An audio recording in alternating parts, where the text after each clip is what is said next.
Baik, sebelumnya Assalamualaikum warahmatullahi wabarakatuh. Perkenalkan, nama saya Aisyah Putriida dari kelas 11 6. Dan kali ini saya akan membahas yang ada di halaman 109, 110, dan juga 112 dan 13. Yang pertama adalah di 109 dengan soal setiap manusia pasti mempunyai ukuran tinggi badan. Namun, apa dasarnya ketika kalian mengatakan bahwa seseorang memiliki tinggi atau pendek? Berikan contoh dan alasan. Baik, nah di sini saya sudah memiliki contohnya. Nah, contohnya adalah orang yang memiliki tinggi badan yang tinggi dan juga pendek. Di sini saya mencontohkan 1, 2, 3, 4, 5 dan juga 6 orang. Nah, di sini kelima orang ini harus dibandingkan dengan satu orang yang tingginya hanya 100 cm. Nah, kita tidak bisa membandingkan jika kita tidak memiliki standar yang ditetapkan. Jadi kita tidak bisa menilai, oh ini pendek, oh ini tinggi, karena kita sudah dari awal kita tidak memiliki standar. Jadi untuk menentukan tinggi atau pendek kita harus memiliki standar, dan standarnya yang saya tentukan adalah tinggi badan harus lebih dari 150 cm. Karena yang paling kecil tadi tingginya adalah 100 cm, jadi saya ambil yang paling ujung sini dengan tinggi 150 cm. Kita tarik garis dan ya kita ketemu bahwa orang yang di samping adalah orang yang tinggi, yang di sampingnya orang yang tinggi lagi, yang di bawahnya orang yang pendek, dan di sampingnya adalah orang yang tinggi. Dan orang yang 100 cm termasuk ke dalam orang yang pendek karena di bawah 150 cm. Jadi alasan saya bagaimana saya bisa mengatakan bahwa seseorang memiliki tinggi badan yang tinggi atau yang pendek, karena jika kita memiliki standar tinggi maka kita dapat menilai. Tapi jika kita tidak ada standar yang ditetapkan, maka kita tidak dapat menilai atau membandingkan mereka. Baik, selanjutnya adalah di halaman 110.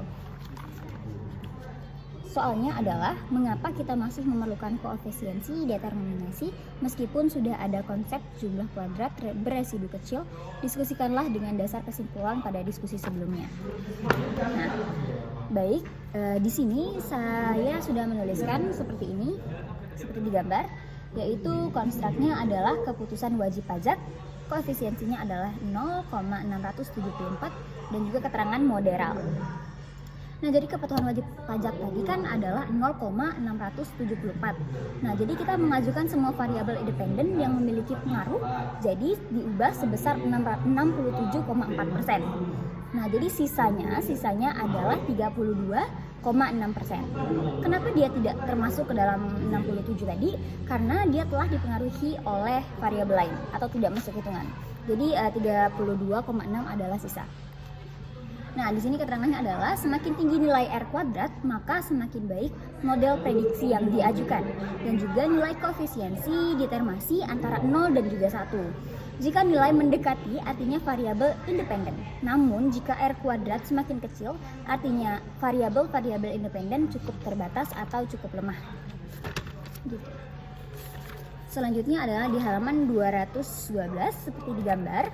Yang A, korelasi positif sempurna. Kenapa? Karena yang pertama garis regresinya itu mengarah ke kanan atas dan juga titik-titiknya berada pada garis lurus sehingga dia korelasi positif sempurna. Yang B, korelasi negatif sempurna. Kenapa disebut negatif? Karena garis lurus atau garis regresinya tadi itu mengarah ke kanan bawah dan juga titik-titiknya tetap berada di garis, jadi dia termasuk ke dalam korelasi sempurna tapi negatif. Nah, yang C tidak berkorelasi linear karena mereka tidak berpola.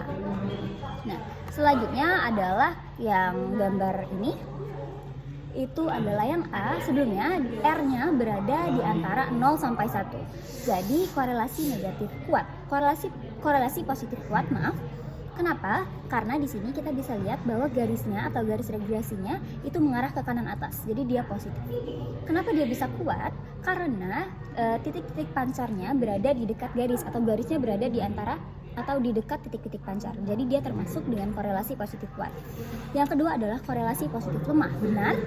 Karena yang pertama garis regresi ataupun garis linearnya itu mengarah ke kanan atas, tapi garisnya ini berada cukup jauh di antara titik-titik pancar sehingga dia itu lemah seperti yang telah dijelaskan tadi. Jadi korelasi positif lemah, benar. Nah, selanjutnya adalah R di antara negatif 1 sampai dengan 0. Di sini menurut saya sendiri gambarnya salah, jadi saya gambarkan ulang seperti gambar yang telah ditunjukkan di sini. Nah, gambar di sini kan keterangannya benar, korelasi negatif kuat. Korelasi negatif kuat karena dia negatif maka garis regresinya turun ke kanan bawah. Karena dia kuat maka garis regresinya dekat dengan titik pancar. Gitu. Nah, selanjutnya yang B, korelasi negatif lemah. Korelasi negatif lemah berarti garis regresinya harus berada ke arah kanan bawah. Karena dia sudah berada di kanan bawah, lemah. Nah, jadi garis regresinya harus cukup jauh dari titik-titik pancar. Maka disebut dengan korelasi negatif lemah. Baik, mungkin itu saja yang dapat saya sampaikan. Saya Syafitri Yuda, pamit undur diri. Wassalamualaikum warahmatullahi wabarakatuh.